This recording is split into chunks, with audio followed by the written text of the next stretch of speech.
Hello, everybody. Welcome to the Juju Show number 39. In one more show, Juju Show will be as old as I am, except for the whole years versus episodes things and all that. But we can pretend it'll be a very mature show. So I've got a whole array of folks today. We have our awesome community guy, James Beedy, who promises to show me awesome stuff. How's it going, guys? You got your demo ready? Because I did not prepare a demo because you said you had a demo. Oh, maybe. On the hook. All right, good. All right, Joe, how you doing? I'm good, Rick. How you going? You must be. It must be late your time. Joe's from the Juju core team out in way out east from me at least. Bratislava is where you go. Where are you actually at? It's a small village called Uchrovec, but same time zone. It's about 8 p.m. here. Gotcha, 8 p.m. Oh, well, that's not too bad then, but past your work time. So thanks for joining us. And then Kevin, you're back again. So you've got nothing to show, nothing of interest. You're just here to heckle us. I would rather that be the case than, oh, guys, sorry, I need to announce that everything's broken. Boy, you go dark when you're like, I want to show you something, like none of it working. Okay, all right, I can see that. All right, well, let's get into the news and stuff. I've got an array of things. Basically, 243 is out. We announced then we announced it was going to be coming, and it's here. So one cool thing I did want to point out was that Jazz has been updated to 243 as well. So if your models are in a nice, good, healthy, stable state, all your Jazz models should also be updated. I was checking mine out, making sure they got updated. So that means you've got some new features in it, because I think this is the first time Jazz has had 2.4. And so things like Juju, the trust feature, which enables charms to get cloud credentials and do fancy things, is there, which may or may not be related at all to anything that Beedy's got in his demo. I'll have to see whether he's doing it right or wrong and correct him publicly on a video form. So, all right. So we'll see. And 239, if you're into the whole, like, I don't like upgrading my stuff, I want to keep just stably things or whatever, will be coming soon. We're working on some QA and stuff before that comes out. So before the next Juju show, you should see a 239. So keep your eyeballs out if you're like, I heart 2.3. Really, though, you should just get yourself up on some 2.4 love.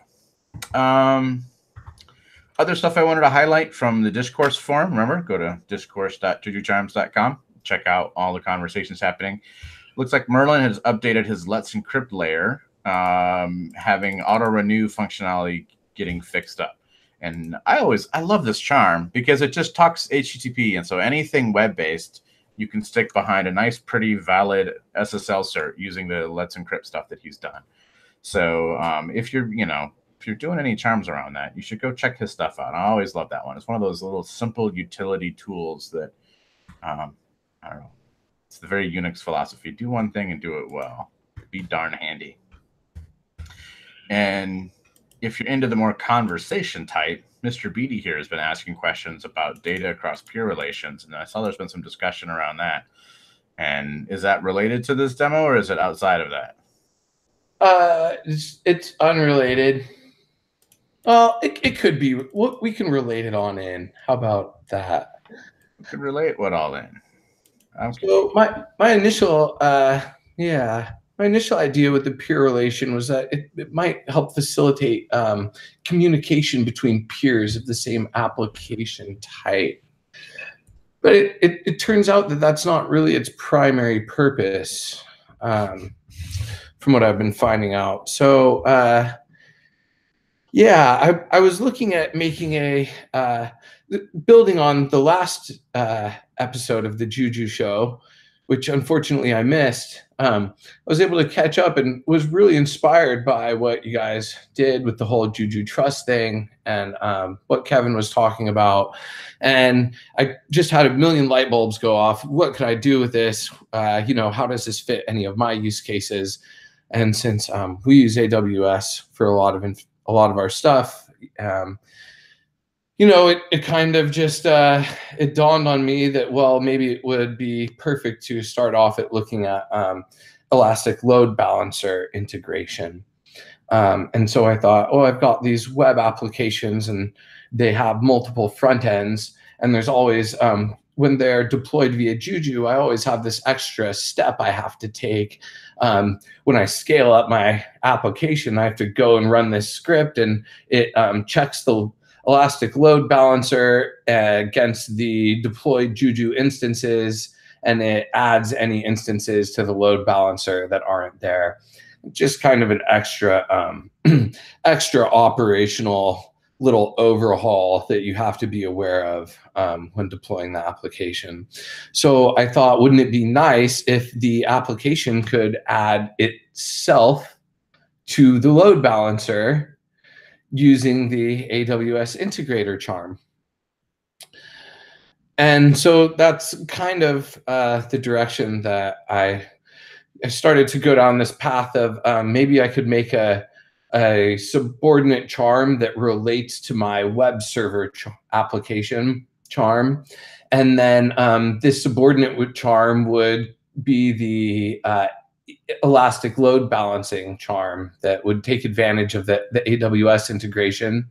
And it would basically, my initial thought was that I could have this subordinate charm that related to my web servers. And when a new web server became available, it would ask for the correct policies from the AWS integrator charm to be able to modify the load balancer such that it could add itself to the load balancer when it became available. And this seemed like really straightforward to me initially. I was like, okay, one relation, I could have this subordinate that makes a relation to the AWS integrator and a relation to my web app, and we'll be good to go. But it seemed, after diving in, I needed to ensure that the things that were making calls to AWS knew things about the other units of its application type.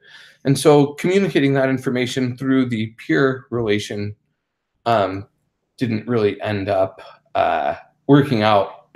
So this is you've got a load balancer and you want to put all your web apps behind it, and they all have their own addresses and their own information, but someone's got to tell the load balancer, hey, there's 10 of me back here, and here's where all 10 of us are at, and whenever you get any requests in, like, help spread the load across my 10 things.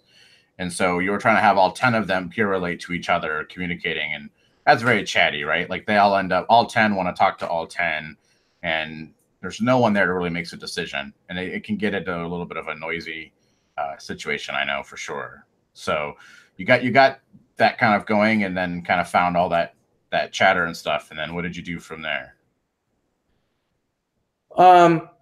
Yeah, so from there, basically I started thinking about like the kind of the managed architecture approach, like what's happening with the Kubernetes charms. They have like one pod that basically manages your application. And so I thought, well, we already, if you're using the AWS integrator charm, then you're already basically dedicating some resource to facilitating that purpose. And so I thought maybe it would be a better idea to make the elastic load balancing charm I was working on a subordinate to the AWS integrator charm, and manage the web application charm from the standpoint of a remote relation, instead of from the standpoint of the subordinate actually living on the web server. I see. So now you've got basically plugins for an AWS integrator charm, and those plugins could be smart and intelligent and do different things. Entirely.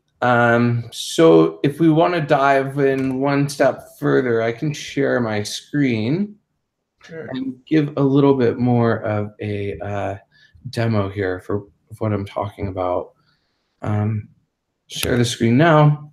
And what you're looking at here is a Juju status for the stack that we've just been talking about. You see we have the AWS integrator charm, and subordinate to the AWS integrator charm is the AWS Elastic Load Balancer charm. And that's cool, because then that means that this load balancing management thing is not eating up any more resources at all. It's not new incidents or anything. And in theory, you could have several of these subordinate on the integrator charm with no problem. Exactly, and managed across model as well. So basically, you know, this is still an extremely early stage of development, but what you could basically end up doing is having some kind of administrative model where you kept administrative things, and the AWS integrator could live there, and your web applications could live in a different model. And you could essentially make this relationship from your web application to the ELB subordinate across models. So that's really cool. But what's even cooler is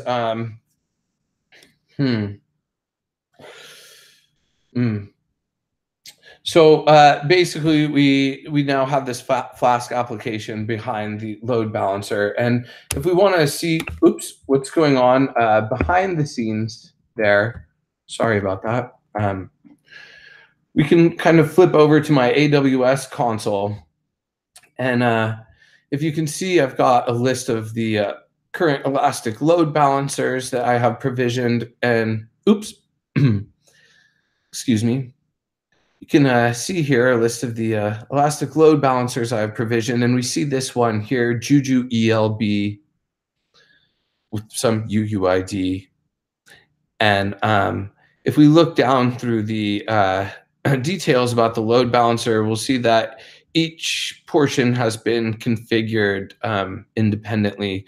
We have a security group that allows access to the port that the load balancer listens on. And we have a set of listeners here with a target group. This target group has been created. And as you can see here, my 2 instances from my model have been added to the target group for this load balancer.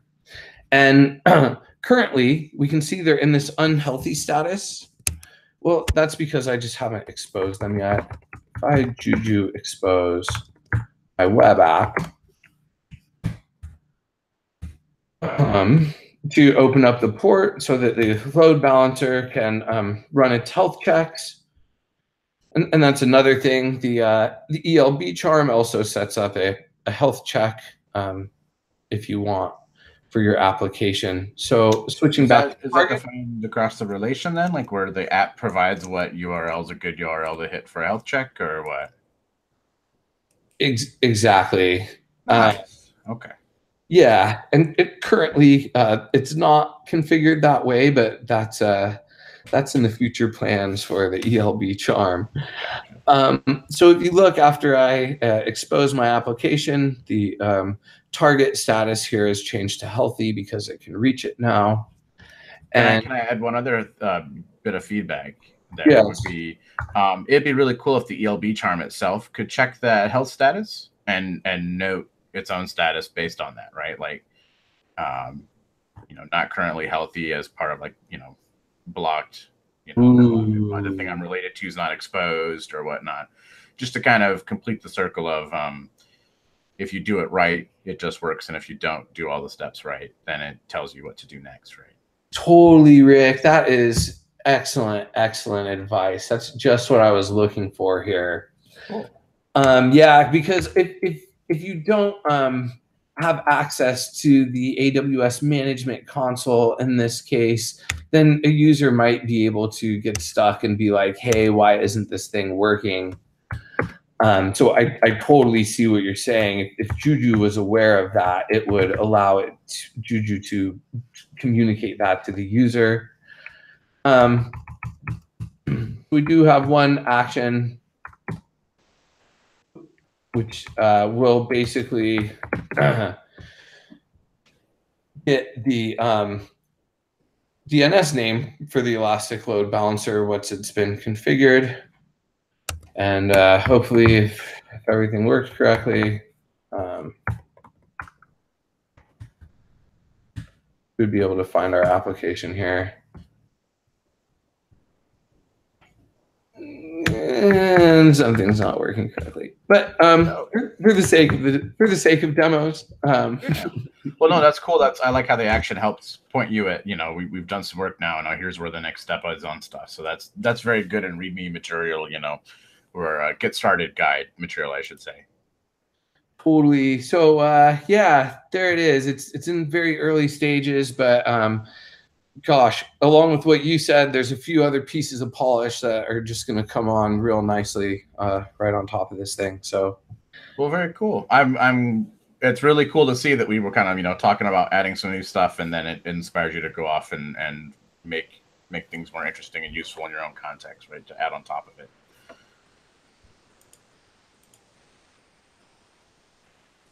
Cool.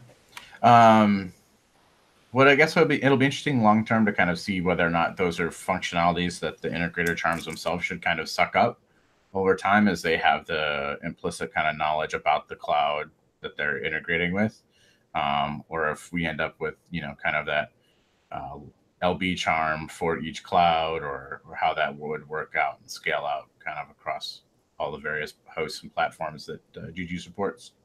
I'm interested to know as well. So I'd gladly take any input anyone has on this topic. Thanks for hearing me out. Yeah, no, thanks for showing off. We really appreciate it. And, made that, always daring the demo gods. It's always a good thing. So I don't know, anyone else have anything else they want to talk about before we bail out on this Juju show? Let me ask you, James, why you went with a subordinate on the integrator versus handling the states inside your Flask charm itself. Was it because your ELB subordinate can now talk to multiple, different applications in your deployment, or was it something about Flask that you didn't want to put handlers for AWS ready directly in the principal charms there? It was such that I thought that the ELB functionality could be applied to all of my web apps, or any web app that I have on AWS. So I didn't want to build any bits into any other charm. Yeah, okay, that makes sense.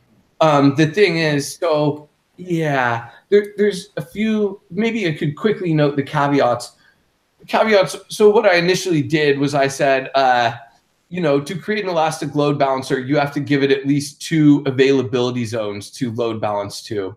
And so when I was working this out, I had my Flask application deployed, and I had the ELB charm deployed, and I realized that I didn't have enough information just from one unit to create the ELB, because I needed to know the availability zone and the subnet and the instance ID of the second unit. Okay, yeah.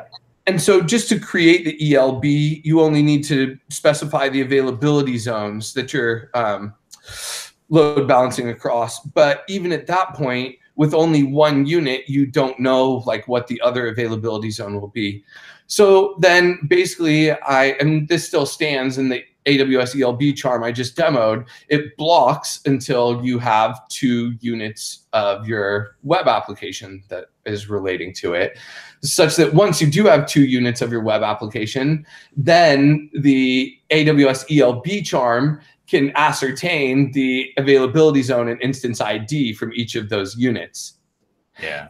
That's a very reasonable requirement, though, right? That's just the underlying tool has these limitations on what it requires, and if you're using a load balancer with 1 unit, But if it was a subordinate to the web application and not the AWS integrator charm, then the units of the AWS ELB would have to communicate to and fro information about each other. And that was seeming to become more of a problem than just taking the managed standpoint. Yeah, I mean, and to the discourse post that was going on, I think the feedback that you had gotten from folks was that this is where leadership really comes in handy, right? So if you have 5 of these units and you need a single load balance config setup, the best thing is for the all the non-leaders to communicate to the leader about themselves, then have the leader actually be the one to go out and do the work to say, hey, this is the load balancing situation I need set up for all of myself and my peers. Now, like you say, the nice thing here is that all the units can just send that. We can send that information across the relation wire to the subordinate and have the subordinate act on your behalf. And yeah, so that's instead of trying to communicate that information between units of the same application type. right. Having them coordinate cloud API calls individually, like that's not what the units are there. Not the typical thing for units to be doing. So that makes sense. It is interesting. But I think you're following the kind of plugging the pieces together. It makes sense. I'm working on it. Fun building blocks. All right. Well, with that, I'd like to thank everybody for coming and hanging out on the Juju Show. And I will see you all in 2 more weeks where I'm working on getting some OpenStack folks to talk to get their new release coming. And so you'll get to talk to the people that build tools to build clouds. So they're kind of always awesome to chat with. So we'll see them in the next Juju Show. Till then, have a good time, everybody. Awesome. Thanks, guys. See ya.